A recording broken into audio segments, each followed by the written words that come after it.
Hola, ¿cómo estás? Bienvenido de vuelta a microbiología, a virología en realidad, ¿no? Porque estamos en ese modo de virología y vamos a ver la clase de patogenia viral.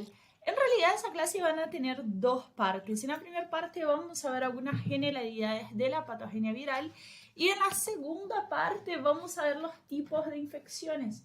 Porque muchas veces en las cursadas de microbiología se dan por asumido que sabemos cuáles son los tipos de infecciones agudas, persistentes y cómo funcionan, pero en realidad no las sabemos exactamente. Entonces va a ser un poco de entender cómo es cada tipo de infección para poder sacar más rápido las clases que van a seguir, que son las clases de los bichos propiamente dichas.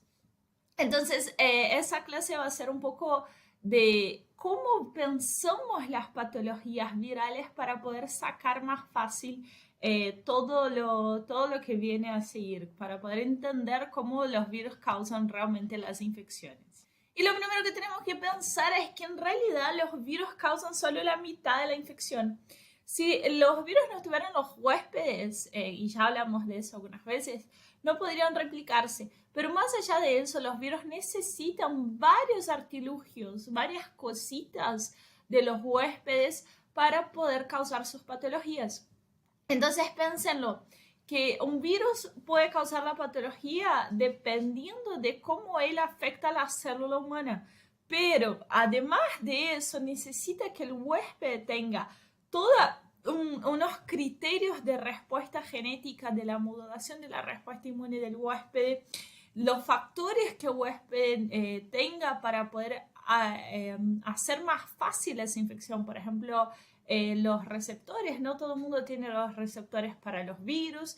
También va a variar la edad, el sexo, el embarazo y el estado de salud del huésped.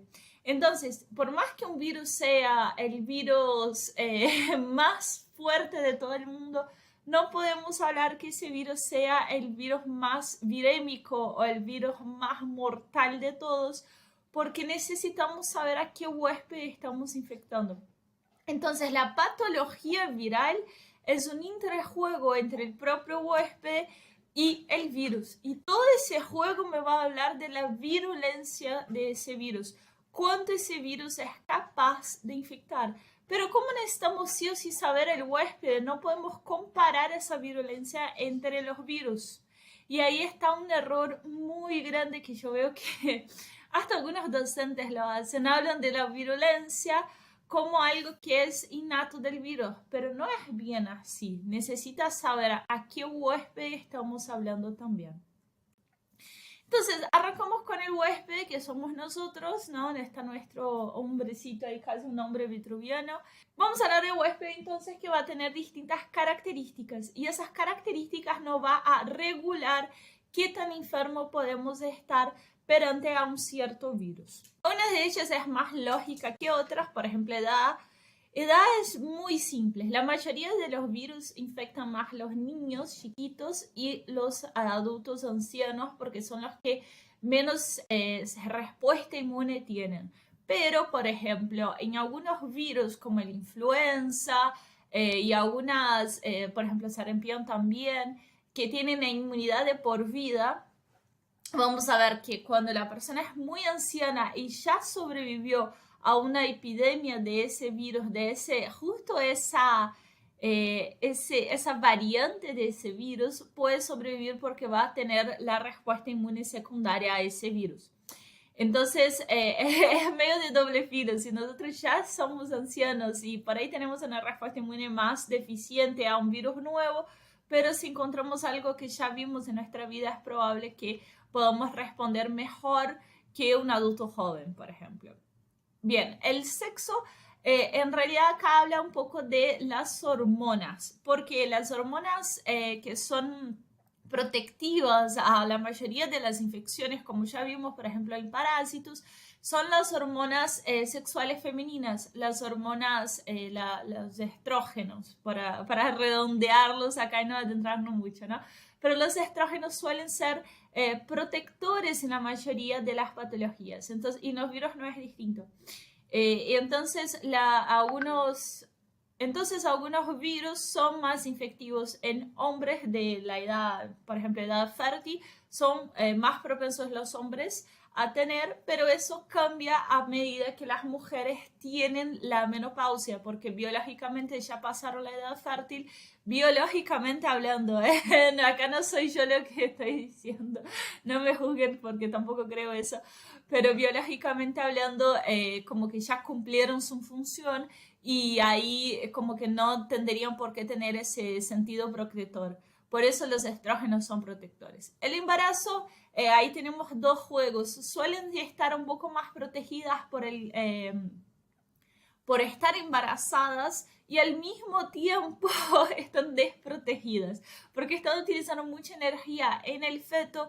Entonces, cuando una mujer está embarazada, primero de todo tiene que protegerse más por el propio feto para evitar que tenga patologías que pasen a la placenta, por ejemplo, una toxoplasmosis primaria, un HIV, todas las patologías que normalmente vemos con las mujeres embarazadas y se hacen los screenings, se hacen los chequeos, pero por otro lado tienen un doble juego de que si el sistema inmune está muy activado, puede ser que al feto mismo lo rechace y si está poco activado, va a ser más susceptible a otras infecciones como gripes y otros virus que pueden llegar a pasar placenta. El estado de salud, acá habla del estado de salud general, el psicosocioaxonómico, que habla tanto de nutrición, nos habla de descanso, de estrés, todas las cosas que pueden cambiar nuestro estado de salud. Y por más que uno piense solo en nutrición y estado óptimo de salud, también tiene que pensar en el estrés. Hay un montón de virus que vamos a ver, como por ejemplo el herpes, que sean activados en estados de salud de estrés. Entonces las personas cuando tienen alguna forma de estrés en sus vidas se activan ciertos virus, se reactivan, ¿no? Sería la palabra, ciertos virus. Y después la carga genética, que la carga genética son los polimorfismos, los famosos SNPs. En realidad acá habla que hay muchas personas que tienen receptores para algunas patologías y hay personas que no tienen esos receptores. Entonces, por ejemplo, puedo tener un virus y ese virus está siendo endocitado por una célula y si esa persona presenta los receptores para ese virus, va a aumentar la inflamación, puede hacer una coestimulación y aumentar la replicación de ese virus, pero si esa persona no presenta esos receptores, directamente no haría esa endocitosis. Y acá, por ejemplo, un ejemplo muy clásico que inclusive lo vamos a ver es el del HIV, porque hay distintos receptores que el HIV necesita para poder vincularse a una célula e infectarla. Y hay algunas personas que directamente tienen una supresión de algunos receptores y serían como más resistentes a la infección del HIV que otras personas. Entonces acá hablamos de la carga genética a un nivel molecular directamente, bueno, una carga genética a nivel molecular, pero la expresión genética de algunas variables que tenemos. Y eso no es que, bueno, después que surgió el HIV se mutó. Son mutaciones que no sabemos por qué ocurrieron, pero son previas a esas infecciones virales. Por último, tenemos la modulación de la respuesta del huésped. O sea, en realidad acá es que el virus está modulando la respuesta inmune del huésped. Por ejemplo, en measles es sarampión, rubiola, HIV, ¿no? Entonces, en sarampión, los propios virus infectan células de monocitos, células dendríticas, para poder reducir la cantidad de células T que tienen dando vueltas y de esa forma aumentar la tasa de infección. Eso hacen varios virus de formas diferentes, pero igual las importantes las vamos a ver cada uno de los virus, porque si los digo todos ahora no te vas a acordar. Pero lo importante acá es pensar que más allá que el propio ser humano, el propio huésped puede tener una falla de su sistema inmune, el virus también me va a ayudar a que mi sistema inmune esté fallando. Ahora, pasando para el lado del virus, ¿qué es lo que el virus aporta? ¿Cuáles son las variables que el virus puede tener que nos va a afectar la forma de infección que tiene ese virus? Primero de todo, el inóculo inicial, cuánto virus yo estoy comiendo, cuánto virus está entrando en mi cuerpo.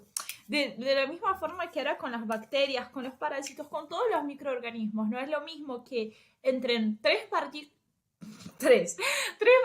virales a nuestro cuerpo a que entre 1000. Y cada uno de los virus también tienen distintos niveles de cantidad de partículas virales que son necesarias para infectar, de la misma forma que las bacterias tenían. Por ejemplo, los norovirus necesitan 18 partículas virales para poder infectar a una persona. 18. Y eso lo hacen estudiando, alimentando personas con norovirus. Son estudios que se hacen preguntando, vos querés hacer un estudio, te pagamos tanto. Y como son patologías que en realidad la persona va a vomitar y cagar un par de días, tener una diarrea y eso, y después vuelve a normal, lo pueden hacer y pueden estudiar sabiendo cuánto que necesitamos de dosis infectiva para causar la patología de esa persona. Es muy interesante pensarlo que hay gente que se la pasa infectando a otras personas con los virus, ¿no? Después la puerta de la entrada no es lo mismo que me pinche, me entre por sangre un virus a que me entre por aparato respiratorio o, por ejemplo, si estamos hablando de, ponele, pensemos, ¿no? Con HIV, que es un virus que tiene varias puertas de entrada. No es lo mismo que entre por mucosa a que entre por sangre. Cuando, por ejemplo, si comparto una aguja, es más probable que yo me infecte con menos cantidad de virus que tenga sexo sin protección, porque la puerta de entrada también es variable en el inóculo inicial. Pero hay ciertos virus que no tienen receptores para todos lados. Entonces, por ejemplo, si yo estoy intentando infectarme con un virus respiratorio por otra mucosa, no me voy a infectar. Y hay virus que tienen receptores para varios tipos de mucosa. Por ejemplo, coronavirus se puede infectar muy fácilmente por la mucosa ocular, por la mucosa oral, por la mucosa nasal. También se ha visto que hay una liberación de virus en otras secreciones, pero no se sabe si son por vías infectivas. Ahora, por ejemplo, un Zika, que es un virus normalmente que se habla de inoculación por mosquitos, también se ha visto que se puede pasar, se puede haber una cierta infección por vía sexual, aunque muchísimo más ínfima. Entonces, la puerta de entrada es bastante específica a cada virus que estamos hablando.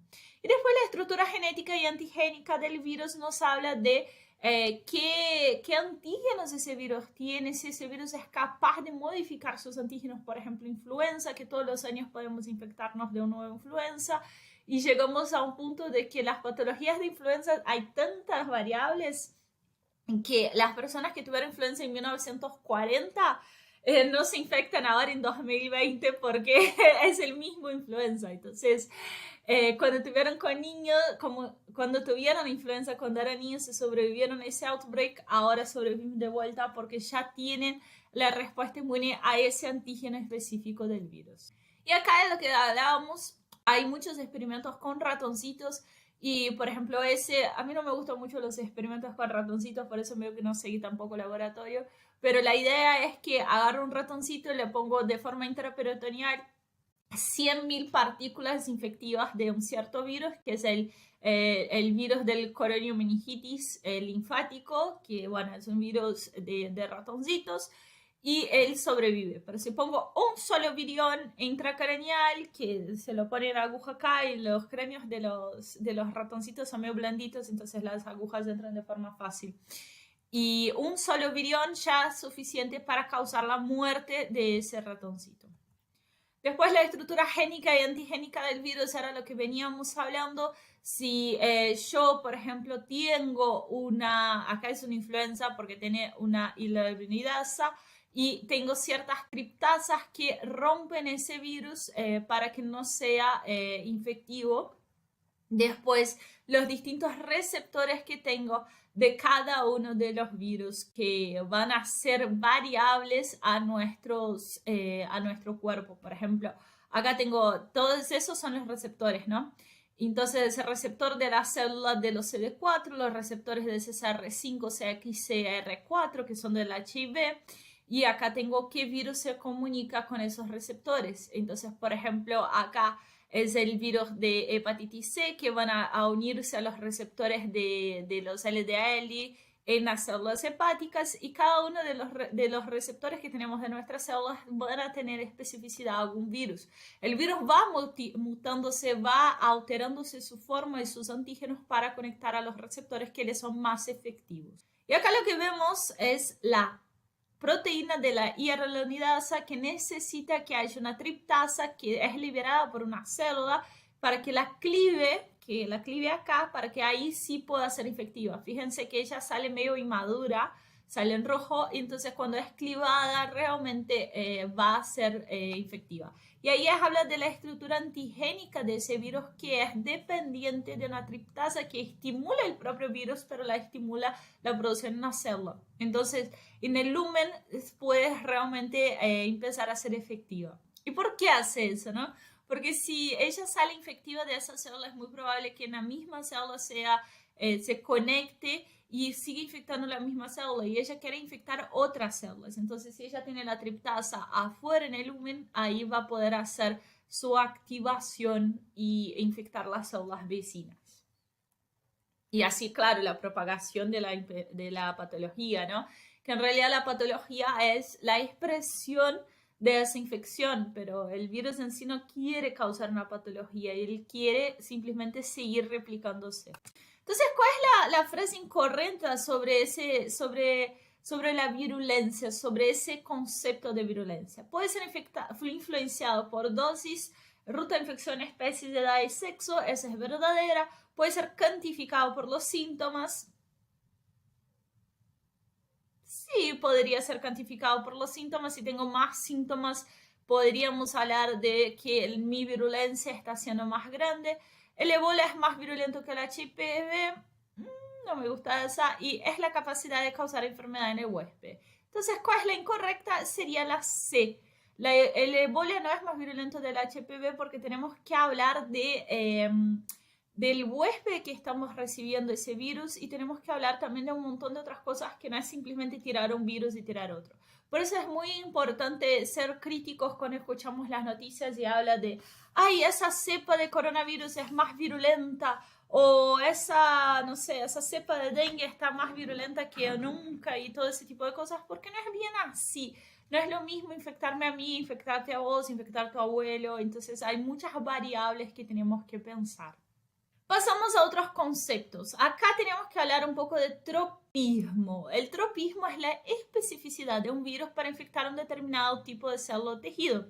Y era lo que hablábamos hace 2-3 diapos atrás, donde veíamos los receptores y los virus. Entonces, cuando yo tengo un receptor celular, ese receptor puede o no ser conectado por un virus. Por ejemplo, acá en la imagen vemos el virus de HIV, y vemos los receptores que el virus de HIV puede conectarse. El virus puede tener un tropismo mayor para el CCR5, puede tener un tropismo mayor para el CXCR4, que es el de la izquierda y el de la derecha.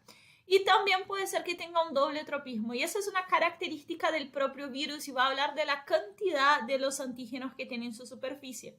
Entonces, si yo, por ejemplo, no tengo el CCR5 y soy infectado por un virus que tiene tropismo para el CCR5, es más improbable, no digo que no ocurra, sino que es más improbable que yo me infecte por ese virus, porque esa célula no se infecte por el virus, porque esa célula no es susceptible a ese virus. Esa célula no puede ser conectada para ser ingresada por ese virus.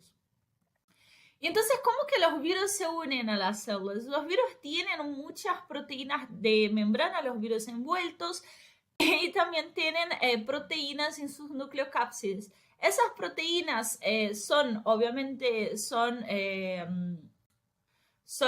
producidas en la replicación del virus, son las proteínas estructurales que son armadas según el virus dice a la célula que tienen que ser armadas. Entonces están clivadas y dobladas y plegadas, y tiene esa estructura cuaternaria para poder conectarse con los receptores que tenemos en las células humanas. Entonces puede ser que una misma proteína se conecte a distintos receptores, una proteína más promiscua, o puede ser que sea muy específica para un solo tipo de receptor, que es lo más normal.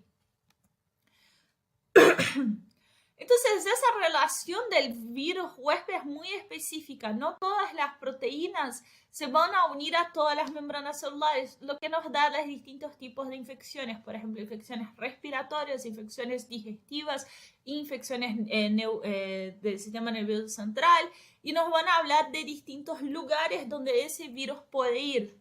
Y también nos habla de las puertas de entrada. Si yo pongo en el lugar equivocado, van a estar muchísimo más dosis infectiva para poder causar una patología, ¿no? Entonces, si un virus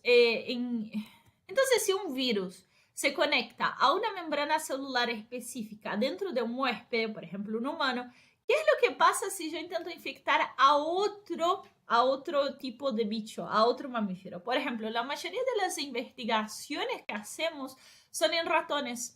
No son en humanos, porque la mayoría de los virus que se estudian como que sería poco ético infectar a los humanos, salvo, por ejemplo, un norovirus o un rinovirus, bueno, el rinovirus, sí, un rinovirus y virus como que causan patologías muy agudas podría infectar, pero si vos me decís, che, infectemos a todos con HIV para estudiar qué pasa, no podemos hacer, no es ético. De hecho, hubieron muchos problemas ya en la historia de la humanidad que hicieron eso.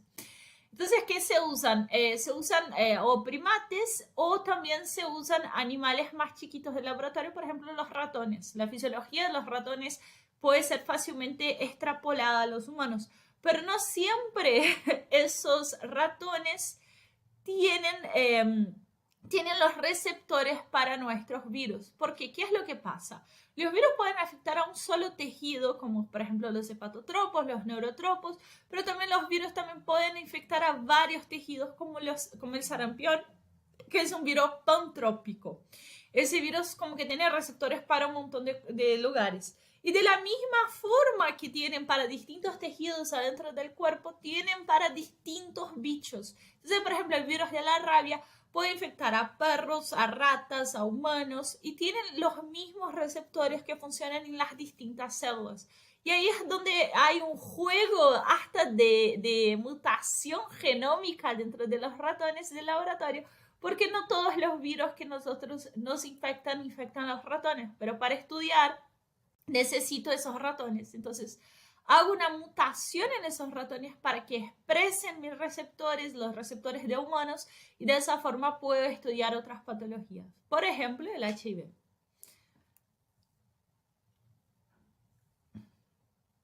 Y ahí de vuelta volvemos con esa imagen de los receptores. Me parece que es muy útil esa imagen para que entendamos que cada virus va a tener su receptor y cada virus es más específico a su receptor y hay pocos virus que son muy promiscuos con los receptores, como por ejemplo el sarampión. El sarampión es extremadamente promiscuo, infecta a respiratorio, a sistema linfático, a piel y de esa forma expresa su patología en distintos lugares. Y acá lo que vemos es un poquito más de lo mismo para que quede mejor el concepto con el virus de influenza. El influenza en realidad no es un virus que infecta a todo el mundo. ¿Se acuerdan que tuvimos la gripe aviaria, la gripe porcina y etcétera? En realidad hay distintos tipos de influenza dependiendo de la especie que estamos hablando. Hay influenza de humanos, hay influenza de murciélagos, hay influenza de gallinas, de cerdos y etcétera. Pero hay ciertas mutaciones que la influenza hace, que eso vamos a ver en la clase de respiratorios, que permite que el influenza modifique sus receptores y de esa forma sea más promiscuo, pueda infectar a distintas células. Entonces, un mismo virus, dependiendo si cambia sus antígenos o no, puede infectar otras células. Entonces vemos que el influenza amarillo en realidad infecta a la gallina, al murciélago y a los humanos. El influenza de gallina solo infecta a la gallina, porque acá no va a infectar al humano. Y el influenza de humanos infectaría al humano. Pero el influenza hace una mutación muy copada y muy específica, que son los shifts y los drifts, que permiten que cambien ciertas partes de sus antígenos y ahí pasen a infectar de solo gallinas a gallinas y humanos. Y ahí hace ese salto interespecie. Y ahí es donde ocurren las epidemias y las pandemias de de todo, ¿no? De coronavirus también fue algo similar, todavía no se sabe exactamente cómo, pero fue algo similar.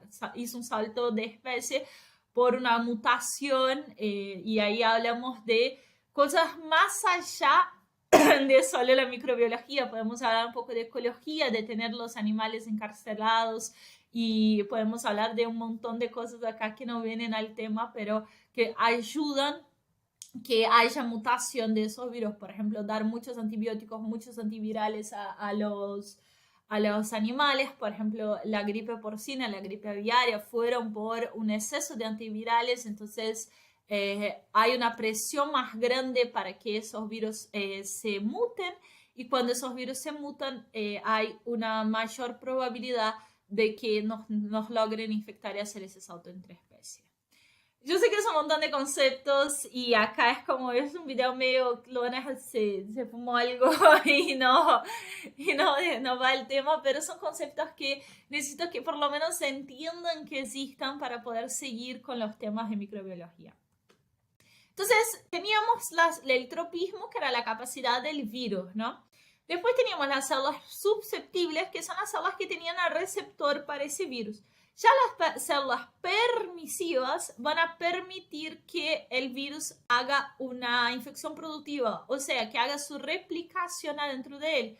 Porque puede ser que el virus entre a la célula, pero no tenga la maquinaria necesaria para hacer su replicación.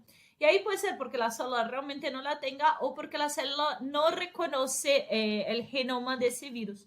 Y ahí podemos hablar, por ejemplo, las células, los glóbulos rojos, no tienen replicación, entonces no tienen la forma de hacer más viriones.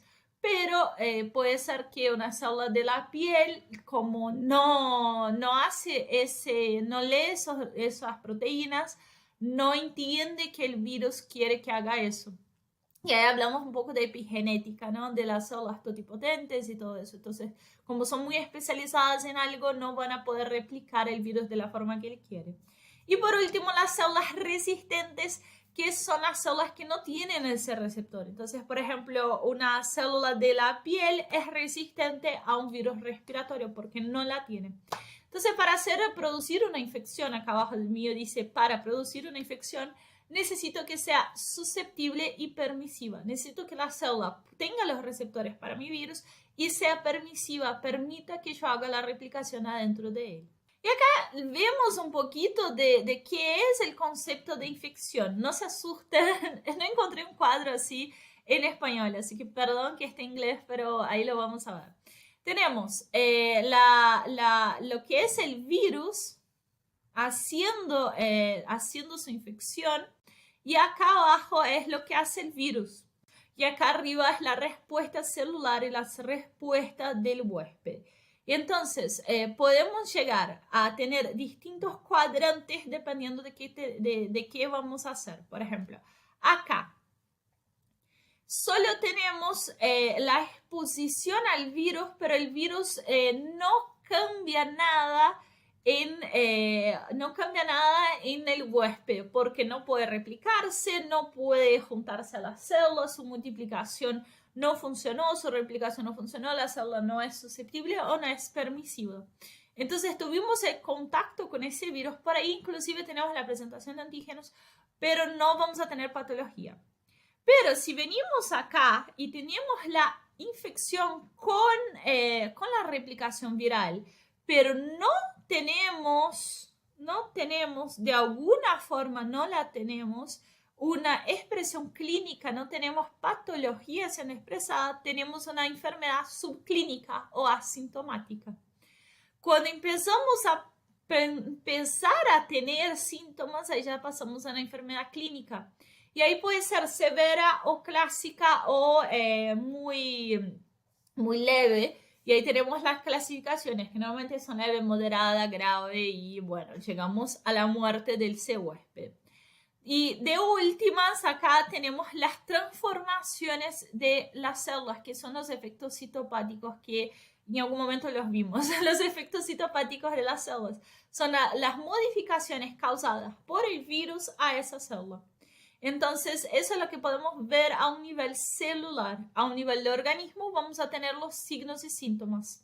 y a nivel del virus vamos a tener su replicación y el aumento de la carga viral adentro de ese organismo. Y ahí es cuando reducimos toda la infección a un pequeñito panorama. Me encanta ese cuadro, por eso lo puse, porque lo vi y dije, esta es la explicación de patología para todos. Hasta acá llegamos con la parte 1 y en la parte 2 de patogenia vamos a ver los distintos tipos de infección. Es también un poco glosario, porque vieron que esa clase es todo medio un glosario para que entiendan conceptos muy grandes y después puedan aplicar a cada una de las infecciones.